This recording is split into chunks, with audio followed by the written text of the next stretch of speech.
আমরা এত জিকির করি, এত তেলাওয়াত করি, এত নামাজ পড়ি, তারপর শয়তান আমাদেরকে ধোঁকা দিয়া গুনার কাজ করাইয়া দেয়। এ মুসলমান, অথচ আমাদের জন্য তো জান্নাতের কোন সার্টিফিকেট, সার্টিফিকেট আমরা পাই নাই।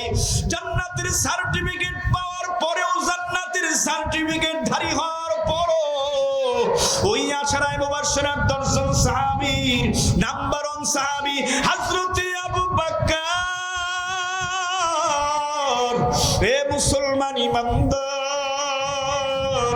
সালাতুল ইশা জামাতের সাথে আদায় করার পর আশারায়ে মুবাশশিরা একজন সাহাবী হযরত আবু বকর, আল্লাহর নবীর হিজরতের সাহাবী সাথী আবু বকর, দুনিয়ার জমিনের মধ্যে সমস্ত নবী রাসূলদের পরে সাহাবায়ে কেরাম এবং উম্মতদের মধ্যে শ্রেষ্ঠ মানুষ, জান্নাতি মানুষ হযরত আবু বকর, যার মাকাম এবং সম্মান সবার আগে। কথা ঠিক কি না? ধরে আওয়াজ করে বলে, হে মুসলমান ইমানদার, হে আল্লাহর বান্দা, খেলাফতের রাশেদার প্রথম আমিরুল মুমিনিন হযরত আবু বকর, আল্লাহর নবীর সাথে জান্নাতে সাথী হবেন হযরত আবু বকর। হাশরের ময়দানে আল্লাহর নবীর ডান পাশে দাঁড়াবেন হযরত আবু বকর। দুনিয়াতে আল্লাহ রাব্বুল আলামিন তাকে জান্নাতের সার্টিফিকেট দিয়ে দিয়েছে। এ মুসলমান, আল্লাহর নবীর পবিত্র জবান থেকে ঘোষণা হয়ে গেছে। এরপরে আবু বকর কবরের চিন্তা, আখিরাতের চিন্তায়, পরকালের চিন্তায় এত কাদাইটা কেঁদেছে। হযরত আবু বকর সালাতুল ইশা আদায় করার পর বাসায় চলে গেছেন। বাসায় গিয়া খাওয়া দাওয়া করলেন, এরপর বিছানায় একটু শুনলেন ঘুমাবে, কিন্তু বিছানায় কিছু সময় থাকার পর বিছানা থেকে পিঠটাকে সম্পূর্ণ আলাদা করিয়া দিয়ে আরামে বিছানাকে ছেড়ে দিয়ে হযরত আবু বকর কাউকে না বলে চলে গেলেন জান্নাতুল বাকি কবরস্থানের কাছে। জান্নাতুল বাকি কবরস্থানের কাছে যাওয়ার পর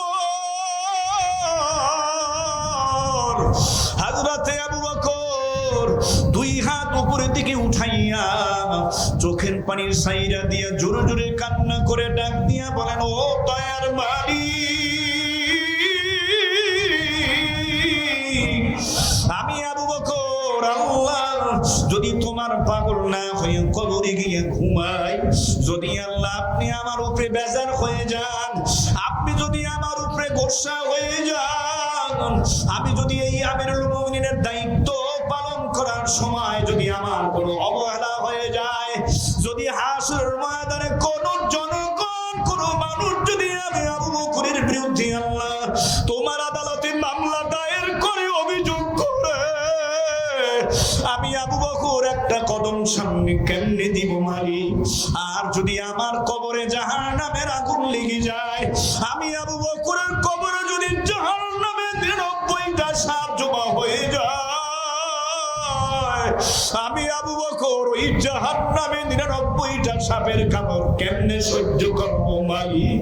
আমার তো কোনো শক্তি নাই, কোনো ক্ষমতা নাই আল্লাহ। ওই কঠিন জাহান্নামের এক সিকিন আগুনের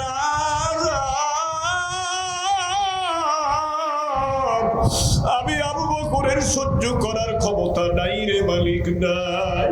আবু বকর রাদিয়াল্লাহু তাআলা আমিরুল মুমিনিন দিনের বেলায় খেলাফতের দায়িত্ব পালন করে, জনগণের দুঃখ লাঘব করে, মানুষের বিপদ মুসিবতের পাশে দাঁড়ান, যাদের অন্ন নাই খাবারের ব্যবস্থা করে, যাদের বাসস্থান নাই ঘরের ব্যবস্থা করে, যাদের খাবারের ব্যবস্থা নাই খাবারের ব্যবস্থা করে। বিপদ মুসিবতে কে কোথায় আছেন শোনার সাথে সাথে চলে যান। ইসলামের প্রাথমিক জমানায় হযরত আবু বকর ওই মক্কাতুল মুকাররমার মধ্যে লক্ষ লক্ষ কোটি কোটি মিলিয়ন মিলিয়ন টাকার ব্যবসায়ী সম্পদ, দোকানপাট সব বিক্রি করে দিয়ে আল্লাহ এবং নবীর মহব্বতে আখিরাতের কামাই করার জন্য, জান্নাতের বাড়িটা খরিদ করার জন্য, যেই বাড়িতে দিদার হবে মালিক আমার আল্লাহর সাথে, আবু পাগল হয়ে জানে যুবক কোথায় যাও, একটা দিন তো কবরের জগতে গিয়ে ঘুমাবি যুবক, কেউ তোর খোঁজ খবর নিবে না। 3 দিন 3.5 দিন কাঁদার পর যেই মা তোমারে আমারে 10 মাস 10 দিন গর্ভে ধারণ কইরা রাখছে, যেই মা প্রসব বেদনা সহ্য করেছে, যেই মায়ের বুকের দুধটা 2.5 বছর পর্যন্ত পান করেছি, আজ তো এটা বছর পর্যন্ত মায়ের কোলে খুব পেরেছি, মা তোমারে আমারে গোসল করাইয়া খাওয়া দাওয়া করাইছে, ওই মা পর্যন্ত ভুলে যাবে।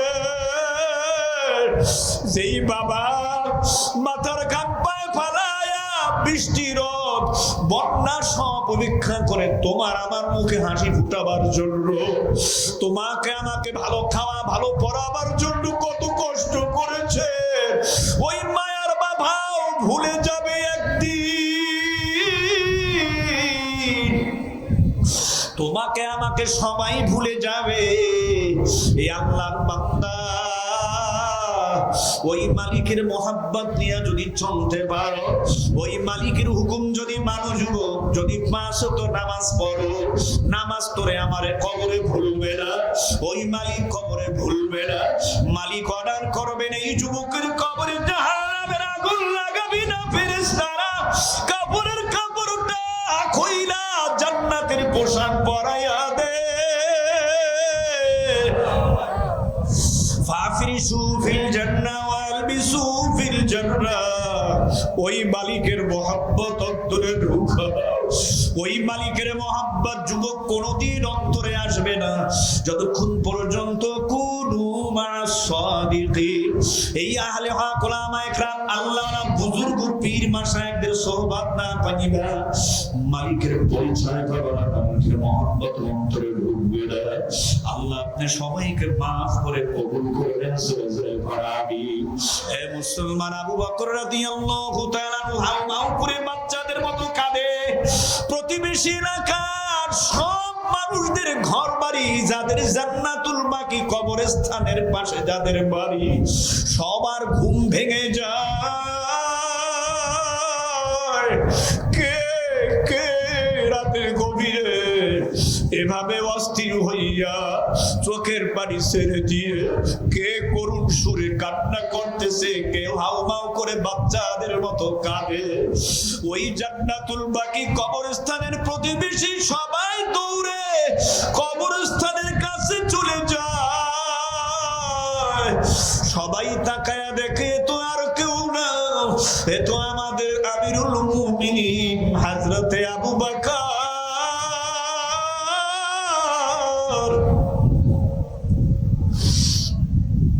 সবাই ডাক দিয়ে বলতে আছেন, যুবক বৃদ্ধা বাল বনিতা মহিলা পুরুষেরা সবাই বলে, ও গো আমিরুল মুমিনিন, সারাদিন খেলাফতের দায়িত্ব পালন করেন, ও গো আমিরুল মুমিনিন, কত কষ্টই না করেন আমাদের জন্য, রোদ্রে পড়েন, কত কষ্ট করেন, বিশ্রামে না গিয়া ঘরের বিছানায় শুইয়া কেন এই কবরস্থানের কাছে আইসা বাচ্চাদের মতো চিৎকার দিয়া কান্না করে, কেন বেহুশ হয়ে যাইতেছে, কেন এত অস্থিরতা? হযরত আবু বকর ডাক দিয়া বলতে আছেন, প্রতিবেশীরা, সাথীরা, আমার জনগণ, এই কবরে যারা ঘুমায় আছে, শুয়ে আছে, ওরা তো আমার সহযোদ্ধা, আমার সহপাঠী, সাথী ভাই। কারো সাথে আমি যুদ্ধ জিহাদ করেছি ইসলাম প্রতিষ্ঠার জন্য, কাউকে সঙ্গে নিয়ে আমার নবীর নেতৃত্বে আল্লাহর জমিনে আল্লাহর দ্বীন প্রতিষ্ঠা করার সংগ্রামে অবতীর্ণ হয়েছি জিহাদের ময়দানে। আজকে অনেকেই দুনিয়ায় জান্নাতুল বাকি কবরস্থানে শুয়ে আছে, আমার সঙ্গে অনেকেই দায়িত্ব পালন করেছেন, আমাকে সহযোগিতা করেছেন, আজকে অনেকেই নাই কবরে শুয়ে আছে। যাদের সাথে একই মসজিদে নামাজ আদায় করলাম, ফজর, যোহর, আসর, মাগরিব, এশা, অনেকেই নাই। যাদের সঙ্গে একই বাজারে বাজার করেছি, আজকে অনেকেই নাই, কবরে ঘুমায় আছে। যাদের সঙ্গে একই রাস্তায় চলাফেরা করেছি, অনেকেই বিদায় নিয়ে কবরে শুয়ে আছে। আমি আবু বকর দেখতে পাচ্ছি আমার নাকে ঘ্রাণ পায়, এই কবরাদের কবরে জান্নাতের খাবারের দস্তরখান বিছাইয়া জান্নাতের ভিআইপি রকমারি খাবারের ব্যবস্থা করা হয়েছে। এই জান্নাতি ভিআইপি রকমারি সুস্বাদু খাবারের ঘ্রাণ আমি আবু বকর আমার নাকের মধ্যে পাইতেছি। অস্থির লাগে, ঘরে আর থাকতে পারলাম না, তাই চলে আসছি জান্নাতুল বাকি কবরস্থানের কাছে। আয়েশা আল্লাহকে ডাক দিয়ে বলি, ও দয়ার মালিক, এ শোনো, আমার ভয় লাগে, আমি আবু বকর মরার পর যদি গুনাহ নিয়ে আমি আবু বকর কবরে যাই, যদি আল্লাহ আমার উপরে কোনো আমলের কারণে বেজার থাকে, কেউ যদি আমার কোনো ব্যবহারে অসন্তুষ্ট হয়ে থাকে, এক কথায় যদি মালিকের অবাধ্য গোলাম হইয়া মালিকের অসন্তুষ্টি নিয়ে যদি আমি আবু বকর মরার পর কবরে আইসা ঘুমাই, আমি আবু বকরের কবরে জান্নাতের ফরাশ বিছাইয়া দস্তরখান বিছাইয়া যদি খানা না দেওয়া হয়, যদি ওই জান্নাতের খাবারের পরিবর্তে আমি আবু বকরের কবরে জাহান্নামের আগুন লাগিয়ে দেওয়া হয়, যদি আমি আবু বকরের কবরে সাপ বিচ্ছু দিয়ে দেওয়া হয়, যদি আমি আবু বকরের কবরের ডান পাশের মাটিটা বাম দিকে চাপ দেয়, আমি আবু বকর কবরের এই আযাব কেমনে সহ্য করব?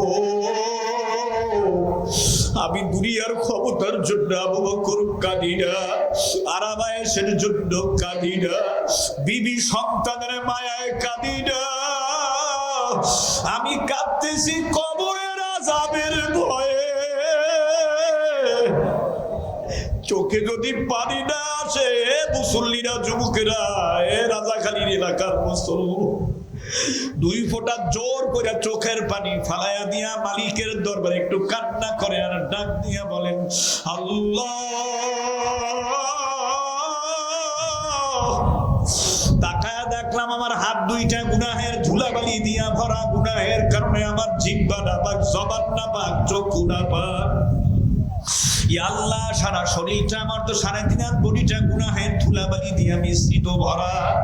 হাসরের ময়দানে যদি একটা গুনাহের জন্য ধরে বসেন, জবাব যদি দিতে না পারি, ওয়াসিকাল্লাযীনা কাফারু ইলা জাহান্নামা যুমারা। আবার ওইদিকে মালিক বলছেন, ওয়াসিকাল্লাযীনা তাকাউ রাব্বাহুম ইলাল জান্নাতি যুমারা। এ মুসলমান ইমানদার, এক গ্রুপকে জাহান্নামী বানাইয়া জাহান্নামের মধ্যে ফেলাইয়া দেওয়া হবে।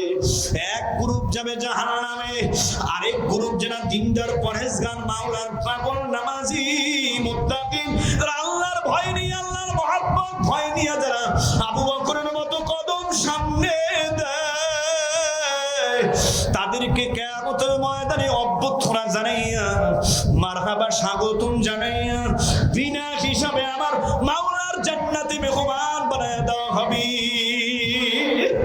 আমি বুঝাইতে চাইলাম, হযরত আবু বকর বলেন, এ সাথীরা শোনো, প্রতিবেশীরা শোনো, বাচ্চাদের মতো হাউমাউ করে কাঁদি, কান্নার কারণ শোনো।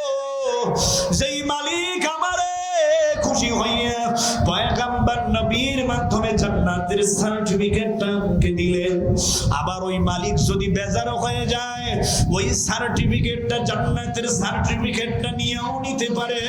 ভয়ে ভয় আমার কবরটা জান্নাতের বাগান হবে না, জাহান্নামের আগুনের খন্ড হবে, এই ভয়ে আমি আবু বকর কাঁদতেছি। আশারায়ে মুবাশশারা 10 জন সাহাবীর নাম্বার 1 সাহাবী, যাকে জান্নাতের এত দরজা থেকে আহ্বান করা হবে, আবু বকরকে জান্নাতের এত দরজা থেকে আহ্বান করা হবে। আবু বকর, জান্নাতের 8টা দরজা ওপেন করে দেওয়া হলো, যেই দরজা দিয়া মনে চায় তুমি জান্নাতে প্রবেশ করো। আল্লাহু আকবার বলেন সবাই। এ মুসলমান, এরপরে আবু বকর এত কেঁদেছে, কবরের চিন্তায়, হাসরের চিন্তায় কান্না করে বেহুশ হয়ে গেছে। আজকে তো আমাদের মধ্যে কান্না নাই, চোখে পানি নাই, কবরের চিন্তা নাই, আখিরাতের ভয় নাই, জাহান্নামের ভয় নাই। কাঁদো কাঁদো এ রাজাখালী এলাকার মুসলমান, মা মারা গেলে চোখে পানি আসে, আব্বা মারা গেলে চোখে পানি আসে, ছেলে মেয়ে স্ত্রী পরিবার পরিজন প্রতিবেশী দোস্ত আহবাব বন্ধু মারা গেলে চোখে পানি আসে।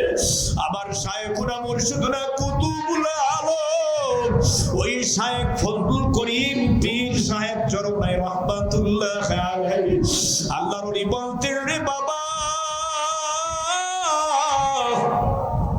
দুনিয়ায় ব্যবসা ধ্বংস হইলে চোখে পানি আসে, চোরে মাল নিয়ে গেলে, ডাকাতে মাল সামানা নিয়ে গেলে, ছিনতাইকারীতে ছিনতাই করলে, আমার সম্পদ টাকা পয়সা ব্যাংক ব্যালেন্স মোবাইল হারাইয়া গেলে চোখে পানি আসে, বন্ধু আমার আঘাত দিলে চোখে পানি আসে, বাবা সন্তানকে প্রহার করলে চোখে পানি আসে, স্বামী স্ত্রীকে ধমক দিলে চোখে পানি আসে, বন্ধু বন্ধুকে কষ্ট দিলে চোখে পানি আসে, কোষ প্রতিশোধ ক্ষমতা চইলা গেলে চোখে পানি আসে। একটা বারো চিন্তা করে দেখলি না রে কবর পথে পথি, তোমার আবার গুনাহের কারণে ওই 3.5 হাত মাটির ঘর কবরের মধ্যে জাহান্নামের আগুন যে লাইগা রইছে, ওই কবরের জাহান্নামের আগুন চোখের পানি ছাড়া কোনদিন ঠান্ডা হবে না, ঠান্ডা হবে না। এই জন্য অনুরোধ করে বলবো, গুনার কাজ ছাড়েন, নেকির কাম ধরেন। আমার মালিক আমার মাওলার জন্য পাগল হন, তারপর আমার মাওলার কবরে গিয়া ঘুমায়েন। এ মুসলমান ওসমান গনি রাদিয়াল্লাহু তাআলা আল্লাহর নবীর জামাতা, যাকে জিন নুরাইন বলা হয়, রাস্তা দিয়া সাথীদের নিয়ে হাইটা যাইতেছে। আল্লাহর বান্দা যখন কবরস্থান সামনে পইরা গেল, আর সামনে যায় না, সফর থামাইয়া আল্লাহর বান্দা কবরের সামনে দাঁড়ায় গেছে, বাচ্চাদের মতো হাউ মাউ করে চোখের পানি ফেলাইয়া দিয়া কাঁদতেছে। এই তো পিছনে বাউন্ডারি দেওয়া মনে হয় কবরস্থান, এমন করে কান্না করেন, সাথীরা বলেন, হুজুর ওসমান